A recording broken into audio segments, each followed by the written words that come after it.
우리나라로 치면 70년대 초반쯤 상황이라고 하면 좋을 것 같은데요. 지금 한창 이 개발의 부음이 일어나고 있는 그런 나라입니다. 선진화를 위해 활발히 활동 중에 있는 나라인데요. 근데 저는 이 땅을 바라보면서 그런 느낌을 가집니다. 그럼에도 아직 이 땅엔 상처가 있고 억눌림이 있으며 극복하기가 쉽지 않은 문제가 있다는 겁니다. 물론 그 상처는 우리 이전 70년대 크메르 공산 정부에 의해서 200만 명이 넘는 많은 사람들이 무참히 학살된 그 아픔의 역사를 말하는 것이고, 또 극복하기가 쉽지 않은 문제라는 것은 아직도 그 상처를 가지고 살아가면서 그 상처의 참된 치료자가 누구인지를 깨닫지 못하는 것을 말합니다. 그래서 그곳엔 지금도 여자아이들이 이 머리를 이 단발로 자르지 않습니다. 이 단발이라는 것은 과거 이 지식인으로 여겨서 죽였던 상처였기 때문입니다. 또 그곳의 사람들은 그 마음속에 항상 이 울분을 담고 살아가는데요. 그것이 쌓여서 폭발하게 되면 살인까지도 서슴지 않는 무서운 사람들로 변하게 됩니다. 아직도 그들 마음속엔 상처와 치유되지 않는 아픔이 있다는 겁니다. 아마도 오늘 우리가 읽은 이 말씀의 내용을 빌리자면 그들은 물고기 뱃속과도 같은 이 어두움의 시간을 살아가고 있는 겁니다. 여러분, 오늘 우리가 읽었던 이 말씀은 보십시오. 1절은 이렇게 기록을 하고 있는데요. 요나가 물고기 뱃속에서 그의 하나님 여호와께 기도하여. 요나에게도 물고기 뱃속이라는 시간이 있었고, 물고기 뱃속이라는 시간은 그에게 어두움의 시간이요 암흑의 터널과도 같은 시간이었습니다. 그런데 여러분, 오늘 요나에게는 이렇게 암흑의 터널과도 같은 시간 속에 갇혀야만 했던 이유가 있지 않습니까? 하나님을 떠나 자기 생각에 옳은 대로 행했기 때문입니다. 이전 시간들에 우리가 생각한 내용이지만 니느웨로 가서 복음을 전하라고 하신 하나님의 명령에 요나는 자기 생각에 그 악독한 니느웨 사람들이 하나님께로 돌아오는 것이 싫어서 그 명령을 거역하고 니느웨가 아닌 다시스로 도망을 갔기 때문입니다. 그래서 그는 지금 하나님의 심판으로 이 물고기 뱃속이라는 암흑의 터널 속에 갇혀 있는 겁니다. 이것을 캄보디아의 역사에 비추어 본다면 그들이 이 공산 독재 정권 하에서 하나님을 두려워하지 않고 함부로 사람들을 학살하던 그때의 어두움이 아직도 그들을 지배하고 있는 것과 마찬가지라 생각하면 될 것 같습니다. 그래서 우리는 이런 상황들을 오늘 본문과 좀 연결을 하면서 말씀이 주는 교훈을 생각해 보았으면 하는데요.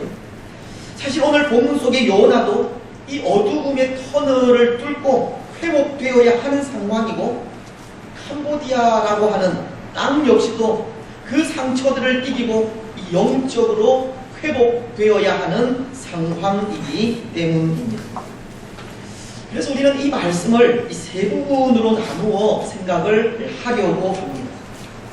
먼저 오늘 본문은 하나님께서 자연을 비롯한 온 우주 만물을 주관하고 계시다는 것을 가르쳐 주고 있습니다. 여러분, 본문 속의 요나는 하나님의 명령을 거역하고 니느웨가 아닌 다시스로 가는 배를 탔지 않습니까?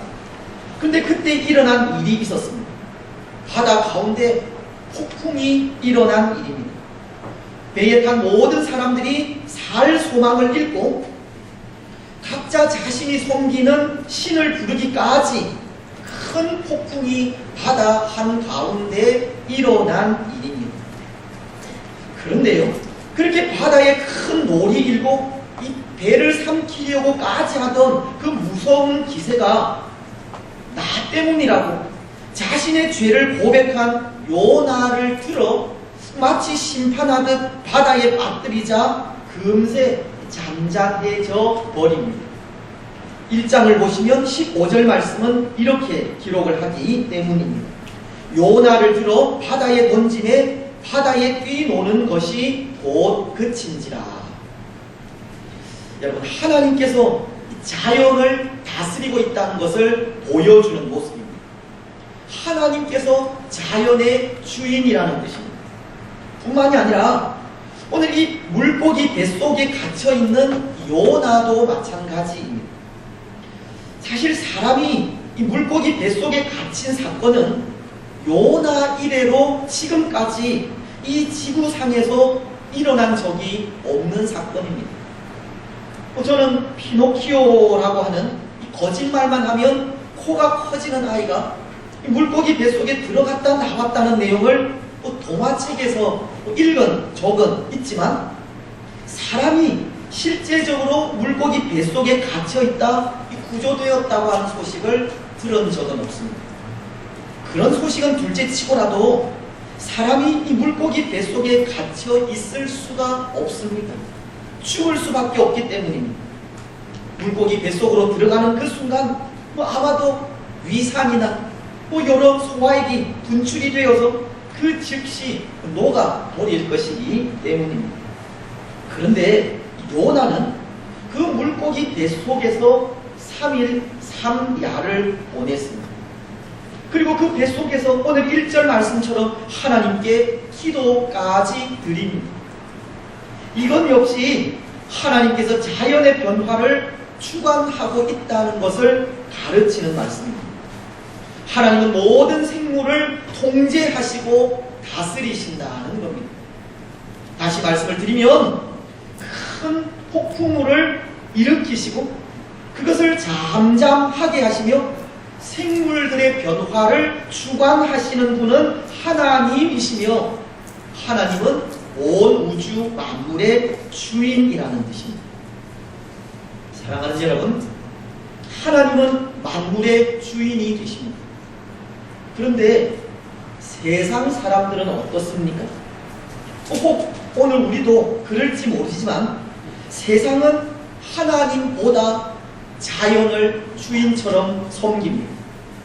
폭풍우를 일으키고 그것을 잠잠하게 하시는 하나님을 두려워하는 것이 아니라 폭풍우 치는 바다를 두려워합니다. 천지 만물의 주인이신 하나님을 경외하여 섬기는 것이 아니라 자연을 숭배하는 겁니다. 오늘 세상 사람들은 눈에 보이지 않는 하나님이 아니라 눈에 보이는 큰 힘을 의지하고 그것을 섬기려고 한다는 겁니다. 하지만 이 눈에 보이는 자연에게 아무리 손을 모아 복을 빌어 보십시오. 그것이 결코 복을 주지 않습니다. 복은 자연 만물을 만드시고 운행하시는 하나님으로부터 나오기 때문입니다. 때로 사람들은 자연을 두려워하여 섬기고 자연으로부터 도움을 얻으려 하지만 자연의 주인이신 하나님을 경배하지 않을 때 오히려 자연으로부터 화를 당하게 되는 겁니다.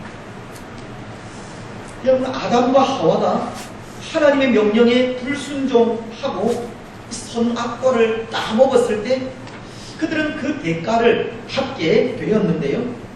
그 대가는 이 세상으로 쫓겨나는 것이었고 이 세상에서 병들고 죽는 존재로 바뀌게 되었다는 겁니다.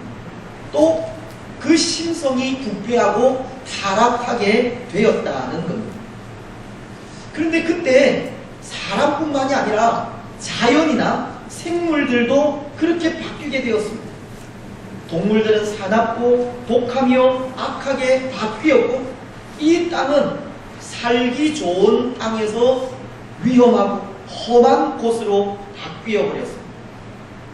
하나님을 떠나 하나님을 경배하지 않을 때 세상은 그렇게 바뀐 겁니다. 이것은 오늘 이 시대도 하나님을 두려워하지 않고 하나님을 경배하지 않을 때 또 자연은 어떤 화로 다가올지 알 수 없다는 것을 가르치는 겁니다. 사랑하는 여러분, 천지 만물의 주인은 하나님이십니다.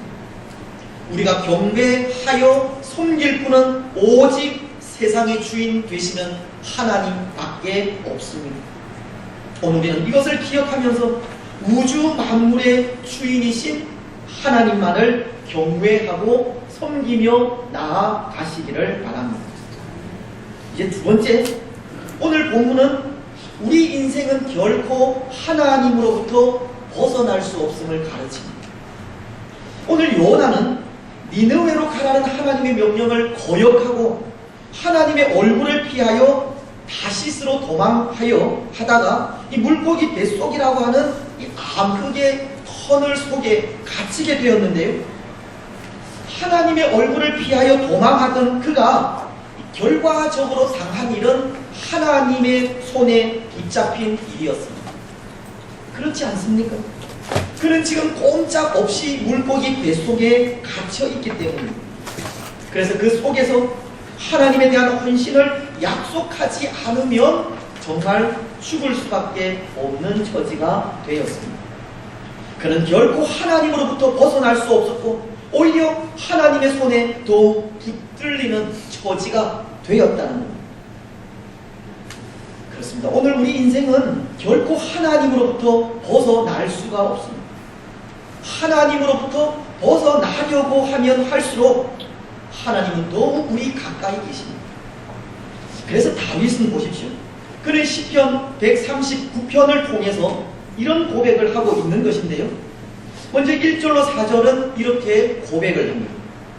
여호와여, 주께서 나를 살펴보셨으므로 나를 아시나이다. 주께서 내가 앉고 일어섬을 아시고 멀리서도 나의 생각을 밝히 아시오며 나의 모든 길과 내가 눕는 것을 살펴보셨으므로 나의 모든 행위를 익히 아시오니 여호와여, 내 혀의 말을 알지 못하시는 것이 하나도 없으십니다. 그리고 7절로 10절은 내가 주의 영을 떠나 어디로 가며 주의 앞에서 어디로 피하리이까? 내가 하늘에 올라갈지라도 거기 계시니 스올에 내 자리를 펼지라도 거기 계시니 내가 새벽 날개를 치며 바다 끝에 가서 거주할지라도 거기서도 주의 손이 나를 인도하시며 주의 오른손이 나를 붙드시리이다. 다윗은 어디에나 계신 하나님을 인정하면서 결코 하나님의 곁을 떠날 수 없음을 고백하고 있는 겁니다.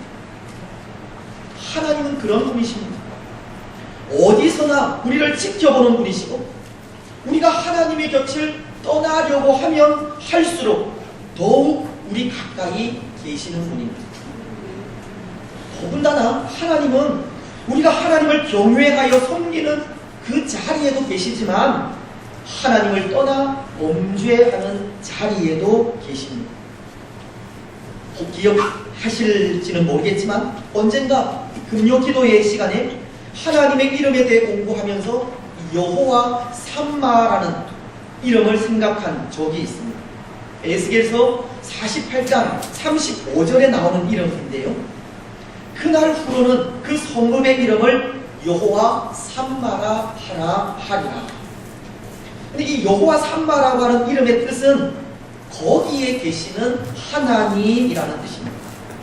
그곳, 그 아름다운 성읍, 그 아름다운 성전에 계시는 하나님이라는 뜻이 여호와 삼마라는 하나님의 이름입니다.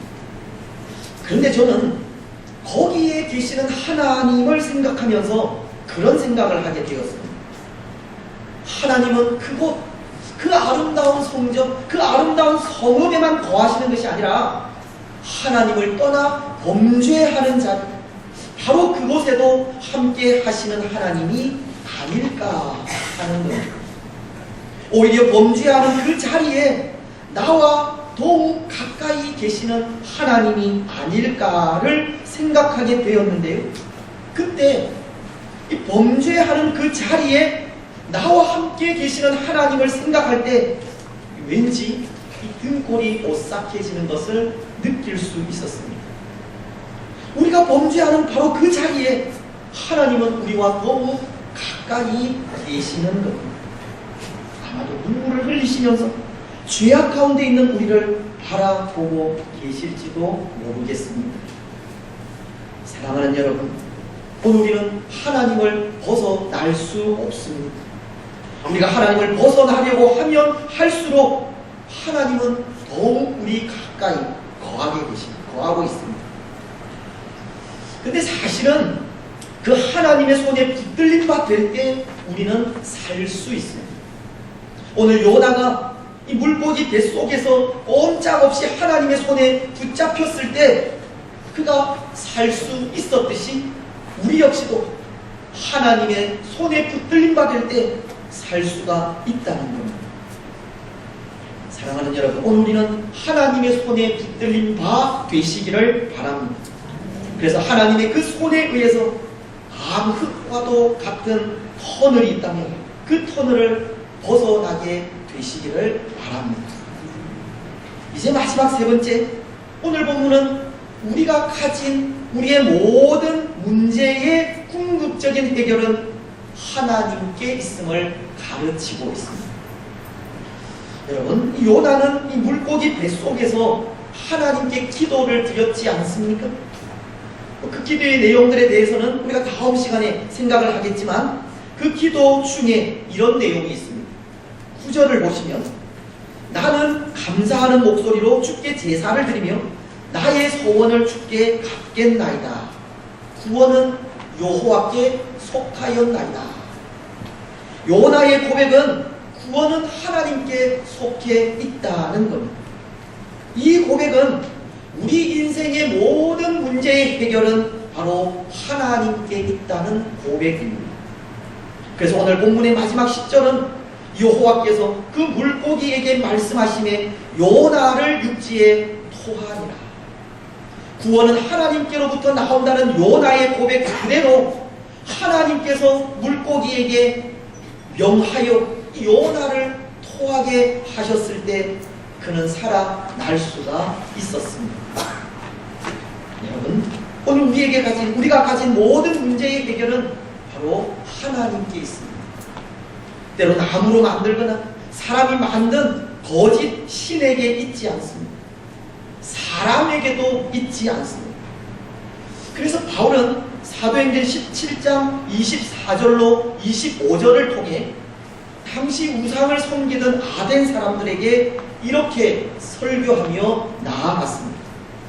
우주와 그 가운데 있는 만물을 지으신 하나님께서는 천지의 주제심이 손으로 지은 전에 계시지 아니하시고 또 무엇이 부족한 것처럼 사람의 손으로 섬김을 받으시는 것이 아니니 이는 만민에게 생명과 호흡과 만물을 친히 주시는 이신이라. 때로 사람들은 거짓된 것을 의지하려 하고 사람을 의지하려고 하지만 우리가 가진 모든 문제의 해결은 오직 하나님께만 있다는 것을 가르치는 겁니다. 더 나아가 우리 인생의 문제를 해결하는 근본 해답은 다시금 하나님께로 돌아오는 것에 있다는 것을 가르치는 겁니다. 여러분, 왜 그런지 아십니까?